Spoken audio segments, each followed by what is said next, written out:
Sorry, sorry, Nate, I cannot hear you very well. If there's... Sorry, Anastasia? I cannot hear you very well, so I'm just... Oh, is my volume, can everyone else hear me, or is it me at my end? I'm getting thumbs up from everyone. You're static someplace. Sorry? You're static someplace. Yeah, there is a background. So I think, Anastasia, what you're hearing is background. And just a reminder to council, if you're not speaking, just put yourself on mute. Is that better? Okay, council, so we are moving to the adoption of the general finance minutes. We'll start with December 21st, 2020. Moved by Councillor Audrey Paulus-Bomberry, seconded by Michelle Bomberry. Is there any further discussions on the minutes of December 21st? Hearing and seeing none, we'll move to the vote. All in favor? Any opposed? Hearing and seeing none, motion has passed. So what I'll do is I'll go to the minutes of January 18th, 2021, looking for a mover and seconder, and then I'll pass both in second reading after that. I'll move. So moved by Carrie, seconded by Sherry Lynn Hill. And we're dealing with the January 18th, 2021. Any further discussion on those sets of minutes? Hearing and seeing none, we'll move to the vote. All in favor? Any opposed? Hearing and seeing none, motion has passed. Motion to waive second reading on the minutes of December 21st and January 18th. I'll move. Moved by Carrie. Seconder.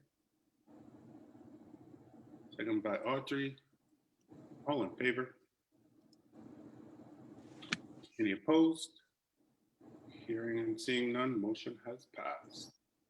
Moving right along, understand we had a brief discussion just before the meeting started that the third quarter reports, this is a process update. So I will turn it to Anna Cecile to give us the update on the process, where we're at, and when we can expect to see the third quarter reports for deliberation here. Anna Cecile? Yes, good morning, everyone. So I understand that the process before was to have every director to go to their respective committee and get approval, and then they will come and present themselves. That is kind of different to what I have always used to do. Usually I will get information from the directors and I'll present a summary. And of course, if there's more detail requested, we will present that. At this point, I have prepared, and this time that has not happened because just of the days of the committees. So the committees have not, the subcommittees have not occurred just yet, but I would like to let you know an overview of the financials. So we have a general understanding of where we're at. Still the directors will come when they are due with their committees, and down the road, we will review with Darren will be the best way to present financial statements. So it is, presented in a complete way and in the detail that you would like to see.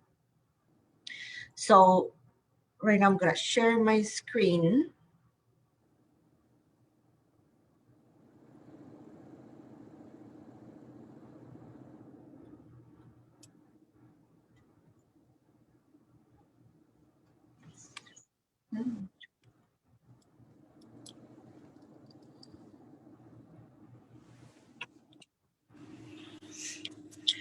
This is a financial information as of December of this year. As mentioned, it will be a general overview. Every director will come for questions. The current situation is the finance department right now is focusing on the audit first. So these financial statements have been prepared based on the information that is posted currently in the accounting books. However, the accounting activities has activities that need to be catch up, and it comes, from previous months since the start of the year, and we're working on updating that information. Regarding Six Nations financials in general, additional funding for COVID has been received in the amount of 11.3 million. Nevertheless, because we have received that additional money, there's less revenue for ancillary activities because we were not able to deliver some of the programs because of the pandemic. Also, salaries are underspent. Again, if we cannot deliver the programs, there's no need for us to hire more people. And even though there have been overtime, we are still underspent. Program expenses are also underspent due to the pandemic. The services were suspended. And there are additional expenses for PPE, health and emergency preparedness, testing, and back to work expenses. Also, connectivity and communication expenses have been on the rise to make sure, that we all have wireless, we can communicate among each other, and we can communicate with third parties. And the communication expenses, letting staff know of any changes also have been have had some impact in the financial statements. So the council approved revenue for 100 million at the beginning of the year, salaries for 55 million, and operations for 53 million. And so therefore there was a deficit approved for 7.4 million. As of December 2020, we have a revenue for 95 million. That revenue, as mentioned, includes 11.3 million that we received for COVID, 32 million in salaries, and 36 million in operation. So that means that as of December 2020, the books show a surplus for 28 million. This is another way to see it more graphically. 95 the revenue, 68 total expenses, that is salary plus operational expenses, and a balance of 28 million. These are the revenue, salaries, operation, and total expenses by area. So, as I mentioned, every director will come and explain it in detail. But that will give you an idea of what we have in each of the areas and how the money has been spent in either operations or salaries. Revenue distribution. So, if we go to the revenue, to the 95 million that we have received so far, the biggest budget holders are social services and health. So social services have 26 million, but 12 million comes from deferred from last year. And health has 27 million. They are ahead of their budget because they have received additional money for funding for services and for PPE and to cope with the pandemic. Something to mention could be that Central has also received the money for additional money for COVID. Fire, it's a little bit overspent due to additional shift, again, for emergency management. Justice is around budget. Public Works has also been spent additional money for the repairs, helping schools, and also for the back to work expenditures. Housing also has received additional 600,000 from CHMC for new housing. Ontario Works also have been helping the community more with the pandemic. Parks and Recreation is not going to reach their quote because a lot of the money that was budgeted, around 280,000, was for ancillary services, and obviously, with the pandemic, that will not be reached. OGD is showing only 291,000, and it's just because they are behind in the recognition of revenue. This will be fixed also, in these weeks. And there are other revenues that comes basically for funding for cannabis and the funding from OFLNP that has received, among other donations. So that makes it 95 million that we have received so far.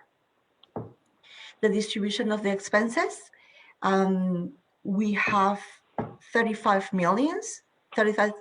million, which represents 53% of the total expense. In salaries, we have spent 32 million, and it's 47% of the total expenses.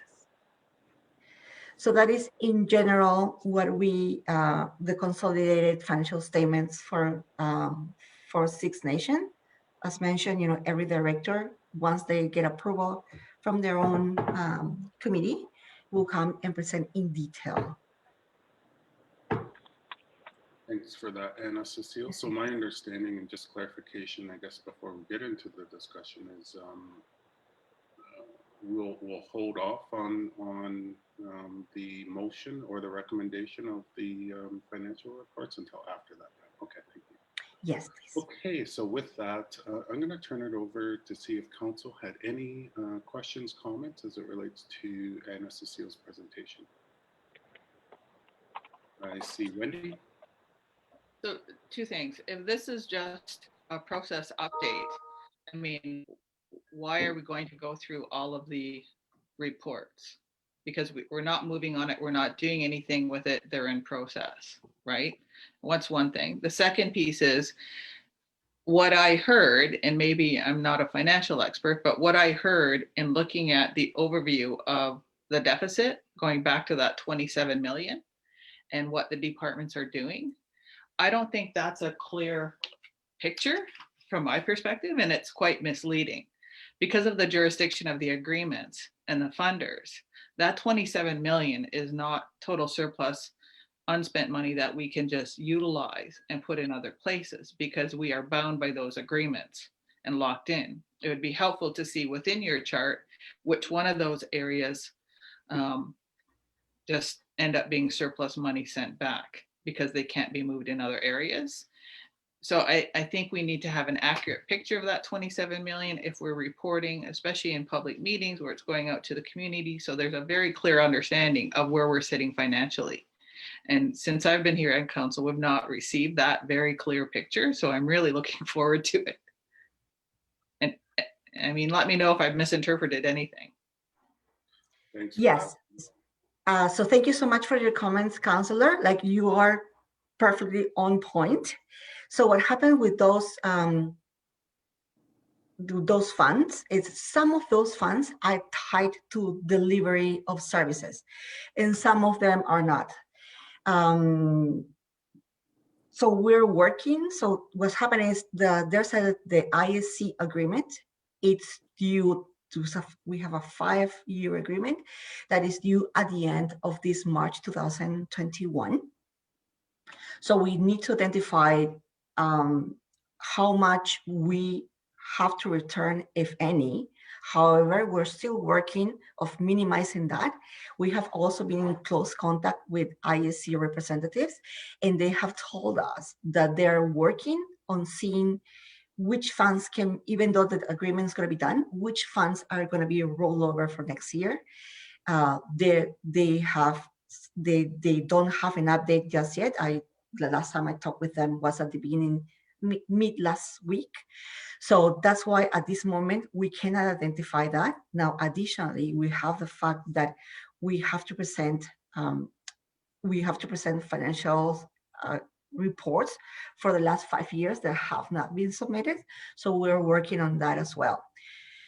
So unfortunately, that is something that should be identified at the beginning of the fiscal year, and we're working on doing that. That's why we're doing right now audit first, and then we'll work on this year. However, for next year, the purpose of the budget will be to focus on those lines before that.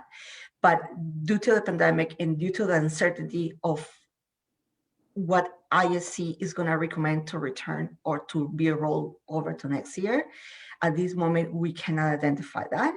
As soon as we have that definition, we will report. But yes, you're completely correct. That information is not clear at the moment because of these externalities. They cannot be controlled. Regarding, yes. I'm really interested in the overall plan, and I know this is something that the SAO is working on in collaboration with you and others, how to write this whole situation so that we have accurate financial statements and we can proceed as we should be with those very clear pictures. The size of this organization, there should be no reason why we don't have all of our books in order, all of our finances, and know what's going on. That is the leading component within any organization, certainly an elected governing body. We should know exactly where we sit.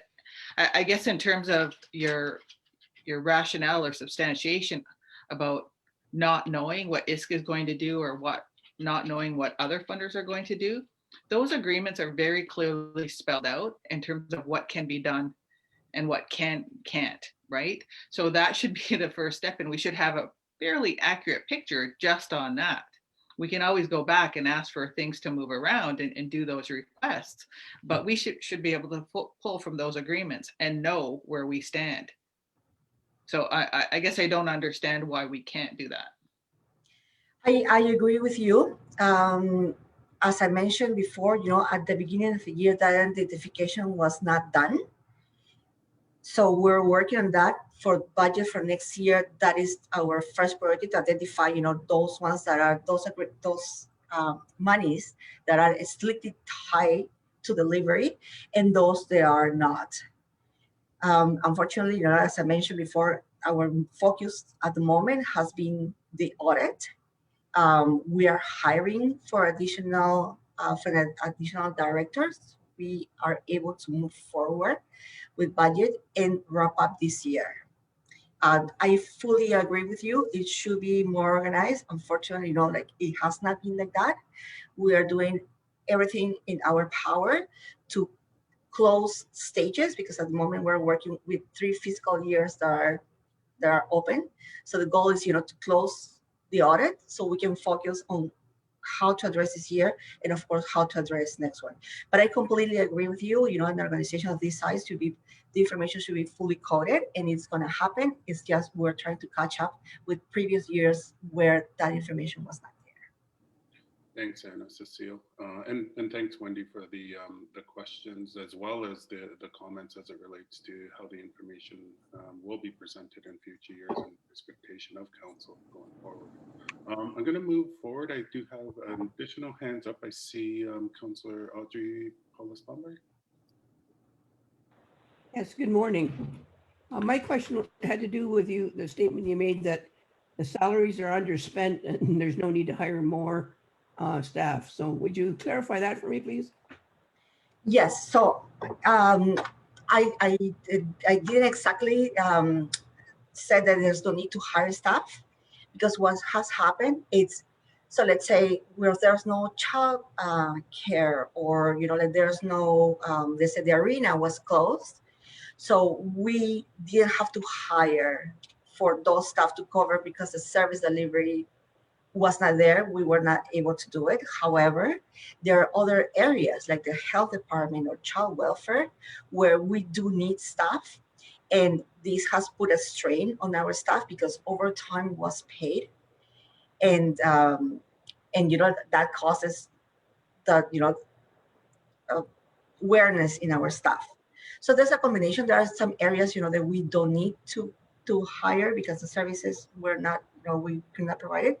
But there are areas where for sure COVID is generating a problem because they have more work, and this has been difficult to onboard more staff. And that's the specific ones is public works, health, and child welfare. So there has been, a lack in hiring as well. Yes, Councilor. Yeah, it was just such an overbroad statement, and I know that we're looking for people to hire, but if that's what you meant, the clarity really should be there at the beginning, but I do appreciate you adding it. Thank you. Yes, thanks.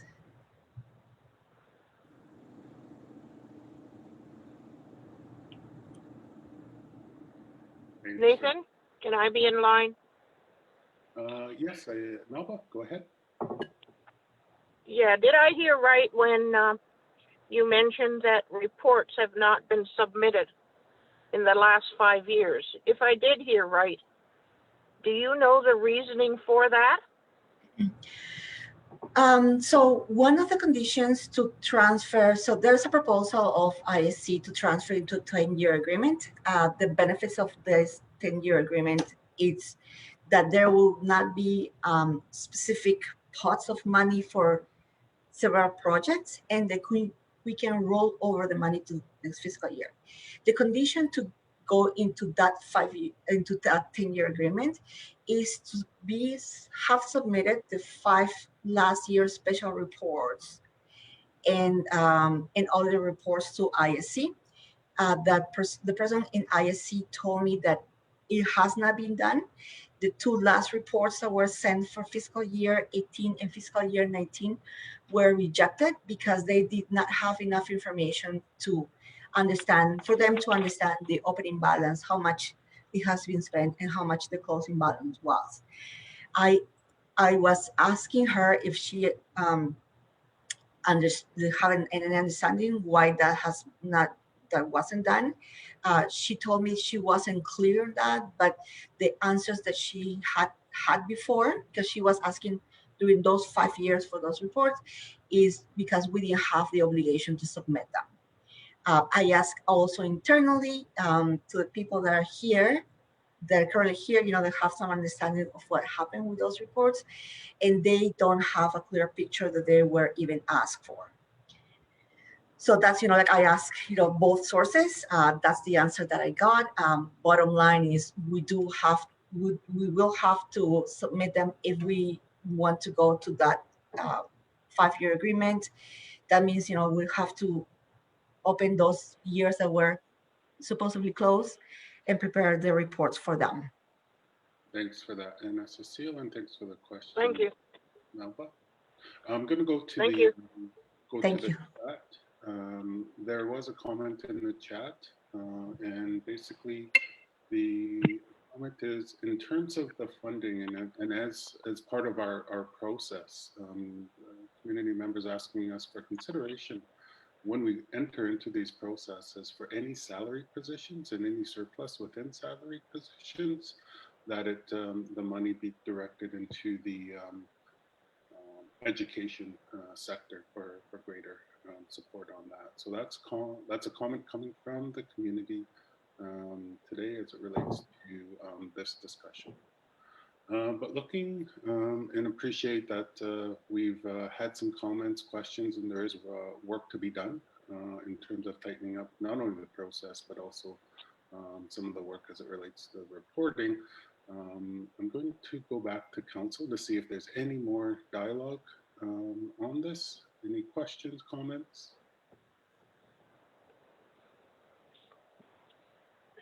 If not, what I'm going to ask for is a motion as it relates to the acceptance of this process update leading into the third quarter financial reports.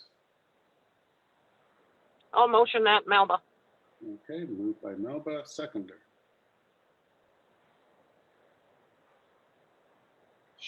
Seconder, Sherry Lynn. Okay, any further questions required on that? Hearing and seeing none, we'll move to the vote. I see question coming from Wendy.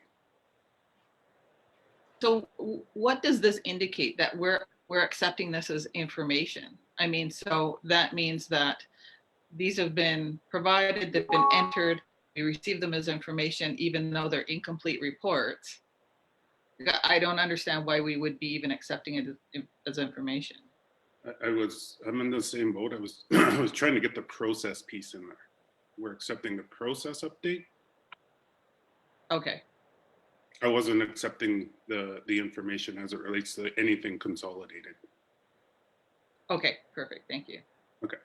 So thanks for that clarification, Wendy. So just clarification, back for the motion, it's accepting the information on the process update leading into the third quarter financial reports. Got it. Moving into the vote, all in favor? Any opposed? Hearing and seeing none, motion has passed.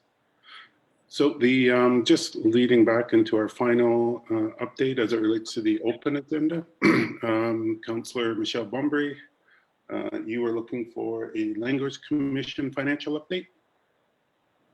Thank you, Nathan. Anna Cecile, is there anything you can update from our last finance meeting in regards to the Language Commission? It's my understanding they were waiting for a payment. Just any update?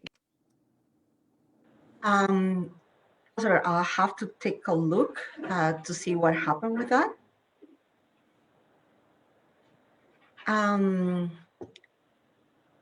Yes, I will take a look and send an email today to the council members, because I know that we had a discussion with them. I just cannot recall how we ended up, but I will send an email to each of you today regarding the payment.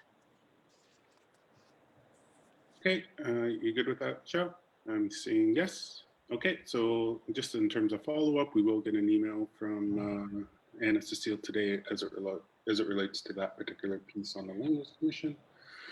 With that, looking to a motion to adjourn to in-camera. Councillor, just a quick question. Councillor Paulus asked that in the last meeting to present an update of the implementation of the Gantt that I presented on the changes. So I was wondering if I can take 1 minute to do it. For sure. Okay.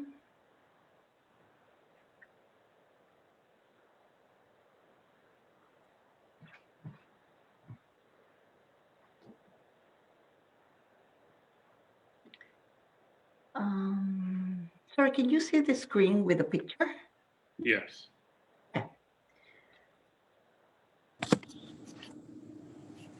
So this is a finance update. Since our last meeting, as we mentioned, there's a focus on resolving the audit for fiscal year 2020 that is delayed more than 6 months.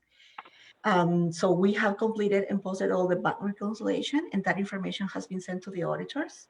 We have also submitted to the auditors the details of the revenue and the deferred revenue for fiscal year 2020.